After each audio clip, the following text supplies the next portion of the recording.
perkara perundangan Islam dan Mahkamah Syariah. Pada abad ke-15, Melaka mula mendapat perhatian daripada para pedagang di seluruh dunia kerana lokasinya yang strategik dan terlindung daripada tiupan angin monsun. Melaka juga terkenal sebagai pusat penyebaran agama Islam. Bahkan pada masa itu, Melaka digelar sebagai Selami Mekah. Terdapat banyak masjid dan surau yang dibina dan diwujudkan untuk mempelajari agama. Sebelum penjajahan, undang-undang di Melaka dikenali sebagai Hukum Kanon Melaka yang mempunyai beberapa aspek. Antaranya termasuklah Undang-Undang Perkahwinan, Undang-Undang Muamalah, Undang-Undang Cara Keterangan Islam dan Undang-Undang Jenayah. Secara ringkasnya, Hukum Kanon Melaka ketika itu merupakan hukum Islam yang telah dilaksanakan dan menjadi ikutan di negeri-negeri lain selain Melaka seperti Kedah, Pahang dan Perak. Namun begitu, setelah penjajahan Inggeris di Tanah Melayu pada tahun 1786 di Pulau Pinang telah mengganggu sistem perundangan Islam ketika itu. Kedatangan mereka telah mengubah corak perundangan Islam yang dilaksanakan di negeri-negeri Tanah Melayu. Penjajah Inggeris telah berjaya menghadkan pelaksanaan undang-undang Islam. Antaranya termasuklah meluluskan Piagam Keadilan pada tahun 1807, 1826 dan 1855. Selain itu, pihak British juga telah mewujudkan Perjanjian Bangkok pada tahun 1874 dan menubuhkan Ordinan Mahkamah 1948 serta edaman Undang-Undang Sosial 1937, 1951 dan 1955. Undang-undang ini berjaya menepikan dan menghadkan kuasa Mahkamah Syariah kepada bidang kuasa yang tertakluk pada hal ehwal pewarisan harta, perkara dalam ibadat dan kekeluargaan. Kadi yang dilatih juga mempunyai bidang kuasa yang sangat terhad, tidak seperti sebelum penjajahan berlaku di mana pada masa itu kuasanya seperti ketua hakim. Mahkamah Syariah dinamakan Mahkamah Kadi bagi menjalankan peraturan dan peruntukan undang-undang pentadbiran agama Islam bagi setiap negeri di Malaysia. Setiap negeri ditubuhkan sebuah jabatan agama Islam untuk mentadbir perkara-perkara yang berkaitan dengan undang-undang di bawah peruntukan pentadbiran agama Islam. Mahkamah Syariah adalah satu badan peta yang berada di bawah pentadbiran Jabatan Agama Islam pada setiap negeri. Mahkamah Syariah juga ditubuhkan di setiap daerah bagi kebanyakan negeri untuk memudahkan lagi menjalankan pentadbiran agama Islam. Ketua bagi setiap daerah berkenaan dilantik seorang kadi daerah. Peranan dan tujuan Mahkamah Syariah ditubuhkan. Mahkamah Syariah ditubuhkan bagi mengekalkan perundangan Islam yang diperuntukkan kepada mahkamah bagi menjamin setiap Muslim agar patuh dan tidak melanggar perintah Allah berdasarkan Al-Quran dan juga Sunnah.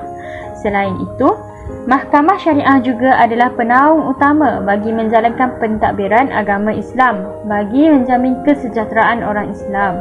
Mahkamah ini juga berperanan untuk melahirkan keluarga Islam yang berpegang teguh pada ajaran agama Islam serta untuk mengawasi mereka supaya menjalankan kehidupan mengikut syariat Islam yang telah ditetapkan.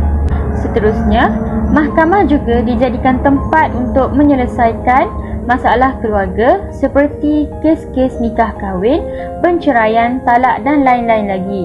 Bahkan, bukan sahaja untuk menyelesaikan hal kekeluargaan, ianya juga tempat untuk menyelesaikan masalah sosial seperti kes kecurian, judi, minum arak, riba, khalwat dan lain-lain perkara yang membawa kepada kemungkaran.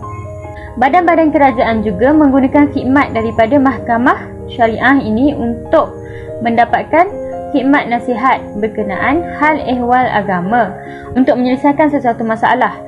Malah, mahkamah ini juga berperanan untuk menjadi pusat penyampaian dakwah kepada masyarakat sekeliling bagi mengekalkan budaya dan kehidupan secara Islam. Jenis hukuman dan bidang kuasa. Hai, Assalamualaikum. Pada bahagian ini, saya akan menerangkan berkenaan jenis hukuman dan bidang kuasa Mahkamah Syariah. Mahkamah Syariah mempunyai bidang kuasa yang terhad, iaitu terhadap undang-undang Islam. Mahkamah Syariah ditubuhkan mengikut enakmen Undang-Undang Pentadbiran Islam negeri masing-masing. Mahkamah Syariah hanya mempunyai bidang kuasa yang melibatkan perkara-perkara berkenaan orang Islam sahaja.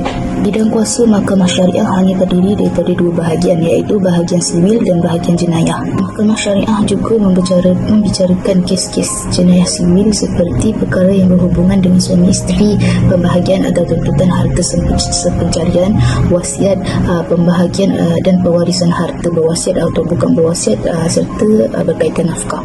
Manakala Mahkamah Syariah juga juga membicarakan berkenaan kes-kes jenayah seperti kesalahan mengambil anak angkat, tidak berpuasa di bulan Ramadan, haluan, mengamalkan ajaran sesat, tidak membayar fitrah dan zakat, dan jual atau minum minuman keras, dan berjudi serta berzina. Okey, sekarang saya akan menerangkan bahagian hukuman yang bakal dijatuhkan kepada pesalah-pesalah di mahkamah syariah. Okey, sebelum saya meneruskannya, buat pengetahuan kita semua, mahkamah syariah ni terbahagi kepada 3 bahagian, iaitu mahkamah rendah syariah, mahkamah tinggi syariah, dan mahkamah rayuan syariah. Okey, bidang kuasa hukuman bagi mahkamah syariah ini adalah berkuasa menjatuhkan hukuman penjara tidak lebih daripada 3 tahun atau mengenakan denda yang tidak melebihi daripada RM5,000 Malaysia, mengenakan sebat yang tidak melebihi 6 sebatan, ataupun kombinasi mana-mana di atas yang saya telah sebutkan tadi. Jadi hukuman yang dijatuhkan ini berdasarkan salah yang telah dilakukan. Sekiranya berat kesalahan yang mereka lakukan, jadi hukumannya juga akan berat. Jika ringan, maka hukumannya juga berat.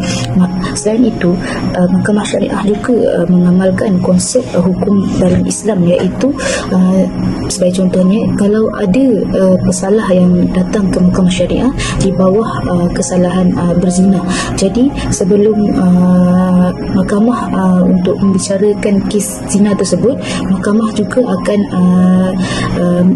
menyediakan ataupun meminta penuduh ataupun yang tertuduh membawa saksi seperti dalam Islam. Jika seseorang dituduh berzina, maka dia perlu datang dengan 4 orang saksi. Jadi mahkamah akan membicarakan kes ni jika ada cukup 4 orang saksi itu. Kalau tak cukup, maka mahkamah tak akan jalankan selagi cukup ciri-ciri ataupun perkara-perkara yang perlu ada, baru mahkamah akan bicarakan. Kesan perundangan Islam yang dulu dan yang sekarang. Terdapat 3 peringkat perkembangan perundangan Islam di Malaysia, iaitu pada zaman penjajah, pada zaman selepas kemerdekaan, dan pada zaman kini.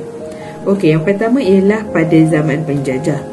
Terdapat 2 pendekatan dalam pelaksanaan hukum syarak pada zaman penjajah, iaitu yang pertama, kuat kuasa undang-undang adalah tidak dibenarkan, dan yang kedua, mahkamah sahaja yang dibenarkan untuk menguatkuasakan undang-undang.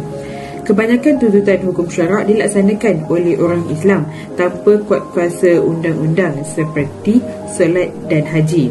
Hukum syarak hanya diguna pakai dalam urusan berkaitan undang-undang keluarga, pewarisan dan aspek jenayah syariah lain. Namun, apabila wujudnya Ordinan Mahkamah 1948, Mahkamah Kadi dan Mahkamah Naib Kadi telah dikeluarkan dari hierarki Mahkamah Persekutuan. Kini hanya tinggal Mahkamah Syariah yang memegang status Mahkamah Negeri, namun bidang kuasanya amat rendah dan sangat terbatas.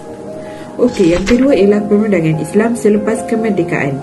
Sebuah jawatan kuasa telah dibentuk untuk menggubal undang-undang bagi pentadbiran undang-undang keluarga Islam. Setelah draft tersebut siap, ia dihantar kepada Majlis Raja-Raja untuk dipersetujui. Lalu dihantar kepada setiap negeri untuk diterima dan dilaksanakan. Tujuannya adalah untuk menyelaraskan atau mengadakan satu undang-undang keluarga Islam yang seragam di setiap negeri. Akan tetapi ianya tidak tercapai kerana terdapat perbezaan yang masih berlaku. Setelah negara mencapai kemerdekaan, pelbagai usaha telah dibuat bagi meningkatkan dan mengemaskinikan lagi pentadbiran agama Islam. Akhir sekali, peringkat perkembangan perundangan Islam pada zaman kini. Perubahan dan perkembangan perundangan Islam di Malaysia berlaku secara beransur-ansur. Beberapa pindaan telah dibuat bagi memulihkan maruah dan taraf Mahkamah Syariah supaya ianya tidak lagi dipandang rendah berbanding Mahkamah Sivil. Beberapa langkah telah diambil bagi mengemaskinkan lagi undang-undang keterangan dan acara yang dipakai oleh Mahkamah Syariah. Terdapat beberapa negeri yang menggunakan enakmen tersebut seperti Enakmen Acara Jenayah Kelantan 1983, Enakmen Acara Sivil Kelantan 1984 dan Enakmen Acara Mal Islam Kedah 1979. Akhir sekali, Mahkamah Syariah pada zaman kini telah disusun kepada 3 peringkat, iaitu Mahkamah Rendah Syariah, Mahkamah Rayuan Syariah dan Mahkamah Tinggi Syariah. Wonderful.